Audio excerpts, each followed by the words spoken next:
Assalamualaikum warahmatullahi wabarakatuh. Selamat pagi, siang, sore, dan malam. Yang terhormat Bu Dinia selaku dosen pengampu mata kuliah pengantar imunologi dan teman-teman kelas Q yang berbahagia. Pada kesempatan kali ini kami dari kelompok 10 akan menayangkan video animasi kami dengan judul Effector Mechanism of T-Cell Mediated Immunity dengan anggota kelompok kami yang pertama yaitu Muhammad Nur Fahri, Ayu Nabila Rahma, Ellen Phoenix Gunawan, Afif Ahmad Ma'ruf, dan Ahmad Wildan Al-Rosyidi. Dalam video ini akan dijelaskan beberapa poin-poin yaitu yang pertama pengertian T-cell mediator, yang kemudian akan dibahas mengenai jenis sel T, selanjutnya akan dibahas mengenai mekanisme imunitas, aplikasi T-cell mediated pada kasus-kasus tertentu, dan ditutup dengan kesimpulan. Selamat menyaksikan. Cell-mediated immunity atau cellular immunity adalah respon imun yang tidak melibatkan antibodi untuk fungsi imun adaptifnya. Imunitas yang dimediasi sel didorong oleh sel T matang, makrofag, dan pelepasan sitokin sebagai respon terhadap antigen. Sel mediator merupakan sel T yang dibentuk di timus. Selama proses pematangan, di bagian permukaan sel terdapat reseptor. Sel ini juga bergantung pada adanya antigen presenting cell atau APC. Selanjutnya akan dibahas mengenai jenis sel T. Sel T dibagi menjadi dua jenis menurut fungsinya, yaitu sel T CD4 atau yang dikenal dengan sel T helper dan sel T CD8 atau yang dikenal sebagai sel T cytotoxic atau sel T killer. Sel T CD4 memiliki fungsi untuk mensekresikan sitokin tertentu dan memicu proliferasi serta pertumbuhan dari sel B dan sel T killer. Sel T CD4 akan berdiferensiasi menjadi beberapa jenis sel T helper, yaitu sel T helper 1, sel T helper 17, dan sel T follicular helper. Sel T helper 1 akan mensekresikan sitokin, yaitu interferon gamma, yang akan memicu aktivasi dari makrofag.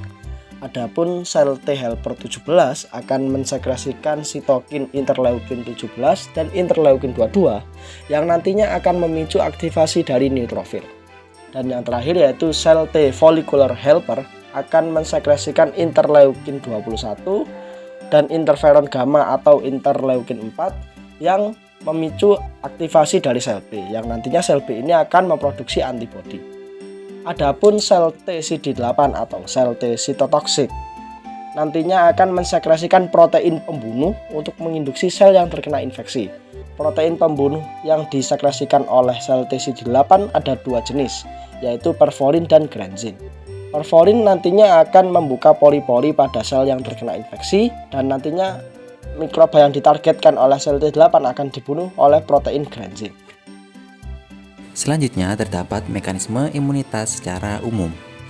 Nah, yang pertama ada APC non-profesional.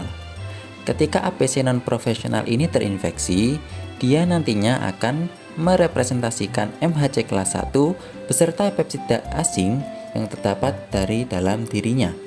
Selanjutnya, MHC kelas 1 dan juga peptida asing ini akan berikatan dengan TCR dari sel T killer atau CD8+. Lalu yang kedua ada APC profesional. APC profesional ini nantinya akan mencerna patogen atau zat asing yang masuk ke dalam tubuh serta merepresentasikan peptida asing tersebut bersama dengan MHC kelas 2. Nah, MHC kelas 2 dan peptida asing ini nantinya akan berikatan dengan TCR sel T helper atau CD4. Lalu CD80 atau 86 dari APC akan berikatan dengan CD28 sel T helper. Selanjutnya, ketika sel T killer maupun sel T helper telah berikatan dengan MHC kelas 1 ataupun MHC kelas 2 dengan peptida asingnya, nantinya sel T akan aktif dan juga bermitosis atau mengalami klonasi. Selanjutnya, sel T helper ataupun sel T killer akan membentuk sel efektor dan juga sel memori. Selanjutnya, sel T tersebut akan bergerak menuju area yang terinfeksi. Nah, pada tahap ini, sel T killer akan memproduksi toksin untuk membunuh sel target. Sel target ini bisa berupa benda asing atau patogen ataupun sel yang telah terinfeksi. Sedangkan sel T helper, dia akan memproduksi interleukin untuk memicu sel-sel lainnya supaya aktif. Berikutnya adalah T-cell mediated immunity to influenza. Untuk penjelasannya, sel T CD4+ atau CD8+ aktif saat peptida virus berikatan dengan molekul MHC kelas 2 atau MHC kelas 1. Peptida virus akan dikenali oleh sel T naif CD4+ atau CD8+ yang mengandung TCR khusus yang sesuai. TCR sendiri berfungsi sebagai pemberi sinyal seperti kostimulasi dan sitokin. Sel T naif yang teraktivasi akan berproliferasi dan berdiferensiasi menjadi sel T efektor dan sel T memori. Pada sel T CD4+ akan berdiferensiasi menjadi sel T helper yang penting dalam membantu sel T CD8+ untuk memperoleh kapasitas membunuh dan bermigrasi dengan mengekspresikan reseptor homing spesifik. Sel T efektor sendiri memiliki kontribusi dalam melakukan pembersihan virus, terutama dengan mengenali dan menghilangkan sel yang terinfeksi oleh virus, serta mengeluarkan sitokin proinflamasi dan antivirus. Setelah infeksi teratasi, maka sebagian besar sel T yang telah berdiferensiasi akan mati dengan melalui apoptosis, dan sel-sel yang tersisa akan membentuk kumpulan sel T memori. Untuk sel T memori sendiri berkontribusi ketika mengalami peristiwa serupa dengan antigen yang serumpun, yang kemudian akan berdiferensiasi lebih lanjut untuk menjalankan fungsi efektornya atau merespon pada infeksi. Yang selanjutnya yaitu kesimpulan.